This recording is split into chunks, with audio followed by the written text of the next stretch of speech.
Operation सिंदूर ने पाकिस्तान द्वारा पोषित आतंकवाद के नाक पर घूसा जड़ दिया। इस घूसे से पाकिस्तान की नाक में खून लथपथ होकर बह रहा है। पाकिस्तान के रिटेलिएशन के बावजूद उसे फिर मुंह की खानी पड़ी और अब दुनिया भर में उसकी इज्जत तार तार हो रही है। पाकिस्तान आर्मी आतंकवादियों के जनाजों में फिर रही थी। अब भारत दुनिया में हर जगह हर मंच पर खड़े होकर इनकी छीतू करवाएगा। साथ ही पाकिस्तान को मदद करने वाले लोकतांत्रिक देश अब 2 बार सोचेंगे जरूर। तुर्की ने इस तनाव के दरमियान पाकिस्तान को ड्रोन दिए, ड्रोन चलाने के लिए ऑपरेटर्स लगाए। एक पद्धति से भारत के खिलाफ युद्ध ही था। अब राष्ट्रभक्त जनता तुर्की से व्यापारिक संबंध तोड़ने में लगी है। कईयों ने तुर्की की विजिट कैंसिल कराई है। कईयों ने अपने प्लेटफॉर्म से तुर्की ट्रैवल प्लान हटा दिए हैं। ऐसे सभी भारतीयों को हमारा सलाम है। लेकिन क्या पूरा भारत आज एक साथ है? क्या भारत आज भी सेफ है? क्या भारत में आगे आतंकी हमले नहीं होंगे? आज इसी मुद्दे को लेकर हम वीडियो में चर्चा करेंगे।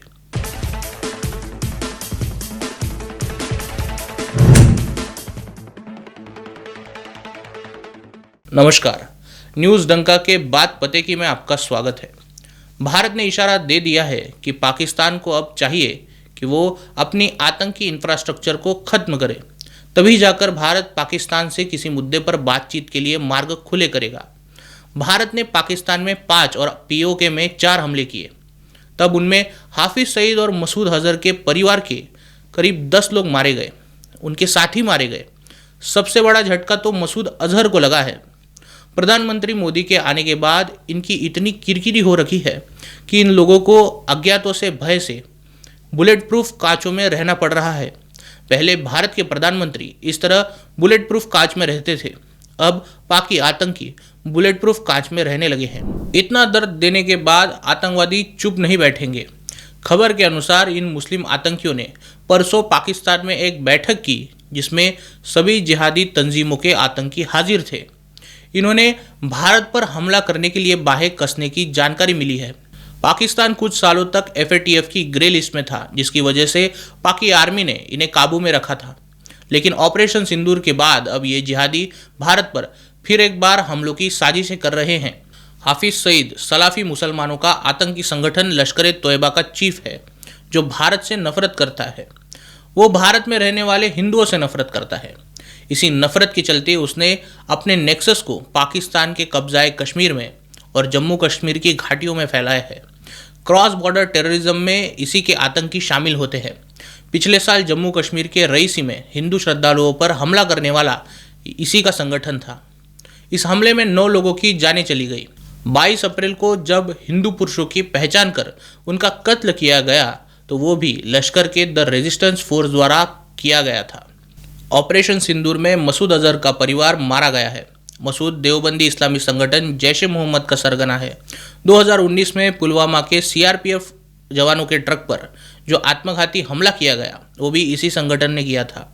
इसके साथ ही पाकिस्तान में बरेलवियों का तहरीक-ए-लबैक ये संगठन, ये जिहादी तंजीम भी मौजूद है, जो खत पे नबूवत पर विश्वास रखती है। यानी गुस्ताख नबी की एक ही सज़ा सर तन से जुदा या फिर लब्बैक या रसूलुल्लाह के नारे इन्हीं की देन है।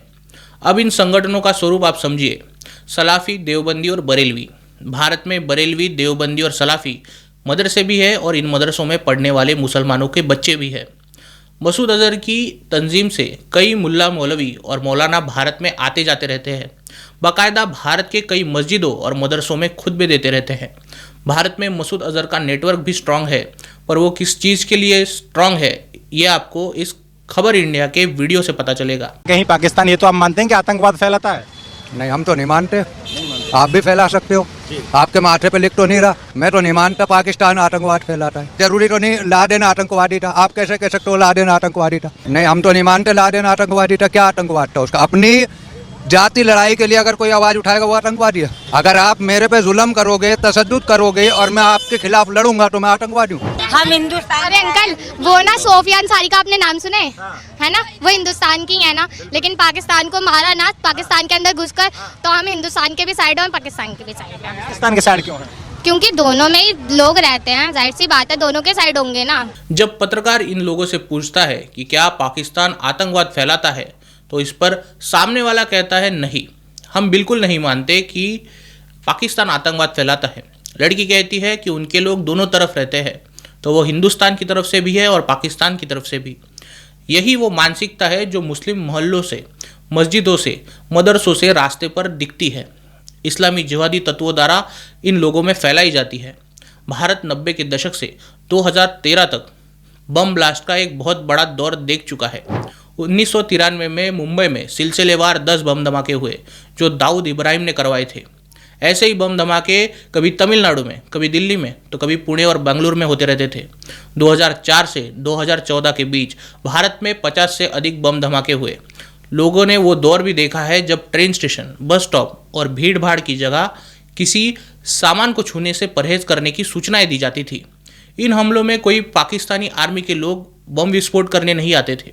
भारत के मुसलमानों को इस्लाम का वास्ता देकर ऐसे हमलों को अंजाम दिया जाता था। वही अभी जो आपने वीडियो देखा वो बस एक मानसिकता का स्तर है जिसमें आतंकवाद का नॉर्मलाइजेशन किया जाता है। अर्थात भारत में फिर से आतंक का दौर लाने की कोशिश करने वालों के पास दो ही रास्ते हैं। एक तो भारतीय मुसलमानों को रेडिकलाइज किया जाए और फिर इन्हें दंगे करने के लिए उकसाया जाए, अपने स्लीपर सेल्स को एक्टिव किया जाए और फिर उनके जरिए आतंकी और आत्मघाती हमले किए जाए। दूसरा तरीका यह है कि भारत में घुसपैठ कर चुके बांग्लादेशी और पाकिस्तानी मुसलमानों के जरिए स्लीपर सेल्स को एक्टिव किया जाए। भारत में कई बांग्लादेशी और घुसपैठिए अंसारुल्लाह बांग्ला टीम के आतंकी हैं जो पकड़े भी जा चुके हैं। इसलिए बांग्लादेशी आतंकवादी नहीं है ये मानना आपकी भूल हो सकती है। इसलिए यह ज़रूरी बन जाता है कि भारत की खुफिया एजेंसियां दिन रात चौकन्नी रहे और भारत के रक्षा बल जल्द से जल्द घुसपैठिए बांग्लादेशी और पाकिस्तानियों को खोजकर देश से खदेड़े। आतंकी कुछ भी सोचे, कुछ भी कोशिश करे, लेकिन भारत में अब अलग दौर चल रहा है। प्रधानमंत्री नरेंद्र मोदी ने सीज फायर के बाद देश को आकर भारत की अगली भूमिका और भारत को ऑपरेशन सिंदूर से मिली सफलता के बारे में बताया। इसी दौरान उन्होंने महत्वपूर्ण बात की कि भारत के नज़रिए से अब कोई भी आतंकी हमला भारत के लिए पाकिस्तान द्वारा युद्ध की शुरुआत मानी जाएगी। अर्थात भारत में कुछ भी हुआ तो पाकिस्तानी ठोके जाएंगे, कुछ भी हुआ तो स्लीपर सेल्स के आकाओं को ढूंढ ढूंढ कर मिट्टी में मिलाया जाएगा। ऐसे हमलों के बाद भारत में स्लीपर सेल्स और उनके मददगारों पर क्या कहर बरसेगा ये पता करने की कोशिश भी नहीं करनी चाहिए। हम इसी सवाल पर सोच रहे थे कि क्या पूरा भारत आज एक साथ है और आतंकवाद के खिलाफ सभी भारतीय एक साथ खड़े होंगे। आपको क्या लगता है? वीडियो के कमेंट सेक्शन में ज़रूर बताइए। वीडियो अच्छी लगी हो तो इसे लाइक कीजिए और न्यूज़ डंका हिंदी को सब्सक्राइब कीजिए।